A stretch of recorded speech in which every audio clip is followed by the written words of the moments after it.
قادر خان مندوخیل صاحب، آصف علی زرداری صاحب انتخابات سے پہلے، انتخابات کے بعد، حکومت سازی سے پہلے، حکومت سازی کے بعد اور اس کے بعد پھر جوائنٹ سیشن سے اپنے جو صدارتی خطاب ہوتا ہے اس میں پھر انہوں نے کہا تھا کہ بات چیت کرنی چاہیے، اور اب میاں شہباز شریف صاحب وزیر اعظم نے بھی on the floor of the house کہا ہے، جس کو خواجہ آصف نے کہا ہے کہ یہ باقاعدہ جینوئن آفر ہے۔ اب آپ کو لگتا ہے کہ معاملات کسی طرح ٹیبل پر جا سکیں گے؟ دیکھیے، ابھی بھی دوسرے چینل پہ یہ نیوز چل رہی ہے کہ باقاعدہ عمر ایوب صاحب کو زدکوب کیے، ان کی گاڑی کے موقع مارے، اور سوشل میڈیا پہ آپ نے بھی سنا ہوگا باقاعدہ گالیاں دیے، اور یہ کہا کہ اگر عمران خان رہا نہیں ہوا تو تم لوگ سارے قیادت کو ہم روڈوں پہ گھسیٹیں گے۔ یہ ابھی پیپلز پارٹی کو چھوڑیے، نون لیگ کو چھوڑیے، یہ اپنی خیر بنا لے، ان کی صفوں کے اندر جو ہے نا یہ حال ہے۔ اور میں پہلے دن سے کہتا رہا ہوں، یہ آج یہ کل کے واقعے کے جو اسلام آباد کورٹ میں ہوا، اس سے پہلے کہ میرے سارے اگر ٹاک شو دیکھ لیں، میں یہ کہتا تھا کہ ان کو عمران خان صاحب کی کوئی فکر نہیں ہے، یہ اپنی پورٹ فولیو انجوائے کر رہے ہیں۔ آپ دیکھ رہے کہ ایک پبلک اکاؤنٹ کمیٹی کے لیے کتنے مرے جا رہے تھے آپس میں، چاہے شیر افضل مروت صاحب ہو، چاہے وہ وقاص شیخ صاحب ہو، ان کے آپس میں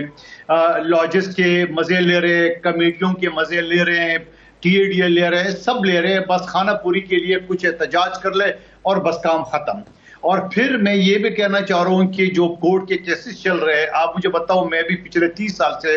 وکیل ہوں، سپریم کورٹ تک کیسز چلا رہا ہوں، وہاں پہ اگر کوئی جج کیس نہیں چلاتا ہے یا کوئی پراسیکیوشن جیسا کہا جاتا ہے کہ پنجاب پولیس نون لیگ کے انڈر ہے، ہوگا انڈر، اس پہ کوئی شک نہیں ہوگا، مگر وہاں جو ججز بیٹھے ہوئے کیا وہ بھی نون لیگ کے انڈر ہے؟ اب اگر ایک جج صاحب کیس نہیں چلا رہے، آپ درخواست دے دیں، اس کی اپیل داخل کرے، جیسا آپ نے اسلام آباد ہائی کورٹ میں داخل کیے۔ تو میں یہ سمجھ رہا ہوں کہ پی ٹی آئی کے اندر دراڑیں پیدا ہو چکی ہے، یہ ابھی اسی طرح ماں بہن کی گالیوں پہ اتر آئیں گے اور اسی طرح گالی گلوچ کریں گے، کیونکہ اس کی تربیت بھی اسی ٹائپ کی ہوئی ہے، ان کی تربیت بھی اسی ہوئی ہے۔ جو محترم قریشی صاحب فرما رہے ہیں بے نظیر بھٹو صاحبہ کے دور میں،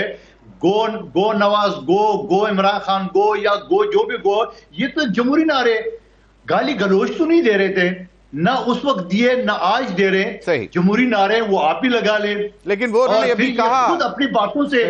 اپنی یہ باتوں سے یہ ثابت کر رہے ہیں کہ مریم نواز صاحبہ کو چچا اور والد جو ہے ٹرین کر رہے ہیں، تو اس کا مطلب آپ نے چچا اور والد کا نام تو لیا ہوگا اسمبلی میں، آپ نے تو خود ثابت کر دیے۔ پھر میری بات کا جواب نہیں دیا، انہوں نے قرآن اٹھانے کے تو یہ تیار ہے،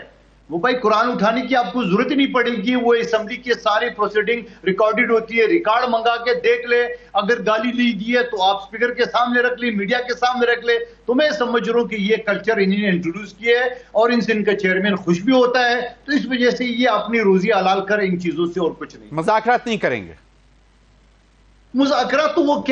مذاکرات تو کہتے ہیں ہم جمہوری پارٹی سے نہیں کریں گے، ہم عالمی چیف سے کریں گے، ہم بی جی آئی سے کریں گے، یہ تو کھلا کہتا ہے۔ اور یہ بھی کہتے ہیں کہ بھائی یہ مسلم لیگ نون اور پیپلز پارٹی کیا دے گی؟ ہم یہ کہتے ہیں کہ گھوم پھر کے آپ کو ہمارے پاس آنا پڑے گا، گھوم پھر کے آپ کو اگلے نے ہری جھنڈی دکھا دی ہے، ابھی جو آپ امپائر کی انگلی اور گیٹ نمبر 4 سے آتے جاتے تھے وہ چیزیں آپ کا بند ہو چکا ہے، آپ کو واپس انہی پارٹی کے پاس آنا پڑے گا۔ سیاسی لوگوں سے ہی مذاکرات بات چیت کرنی چاہیے۔ قادر خان مندوخیل صاحب، نبیل گبول صاحب کا ایک میں بیان دیکھ رہا تھا، وہ کہتے ہیں کہ ہم نون لیگ کی حکومت کو دھکا سٹارٹ پر چلا رہے ہیں۔ ایک تو یہ معاملہ ہے، دوسرا یہ کہ پیپلز پارٹی کی طرف سے کوشش کی گئی مولانا فضل الرحمان صاحب سے رابطے بڑھانے کی، کیونکہ وہ پی ایم ایل این سے تو انہوں نے واضح طور پر کہہ دیا ہے کہ بھئی نہیں بات کریں گے۔ میرے ہی پروگرام میں ان کے جو سینیٹر ہیں وہ کہہ کے گئے تھے کہ جی پتھر پر لکیر ہے، اس کی وجوہات کچھ اور بھی ہوں گی، لیکن پی ٹی آئی بھی کوشش کر رہی ہے مولانا فضل الرحمان صاحب کو، کیونکہ کہا یہ جا رہا ہے کہ پی ٹی آئی جو ہے وہ 9 مئی سے ڈسی ہوئی ہے، ان کے پاس شاید اس طرح کا ورک فورس اب نہیں ہے، اسٹریٹ فورس نہیں ہے۔ مولانا فضل الرحمان صاحب کو وہ کہہ رہے ہیں کہ ہمارے ساتھ نکلیں، تو یہ ہے کہ شاید وہ ذرا امپیکٹ ڈال سکیں۔ اب آپ مجھے بتائیں کہ ایک تو پہلی سٹیٹمنٹ کے دھکا سٹارٹ کا مطلب کیا ہے، دوسرا یہ کہ یہ معاملات کس طرح آگے چلیں گے، کیونکہ بجٹ تو بہت ہی مشکل اور سخت آیا ہے عوام کے لیے۔ جی بالکل، پہلے تو بالکل نبیل گبول صاحب کی دھکا سٹارٹ کا مطلب یہ ہے کہ ٹوٹل ڈیپینڈ کر رہا ہے پیپلز پارٹی کے اوپر مسلم لیگ کی وفاقی حکومت۔ آج پیپلز پارٹی کھندا ہٹا دے تو یہ دڑام سے گریں گے، نمبر ایک بات۔ دوسری بات جو آپ نے مولانا صاحب کی بات کی ہے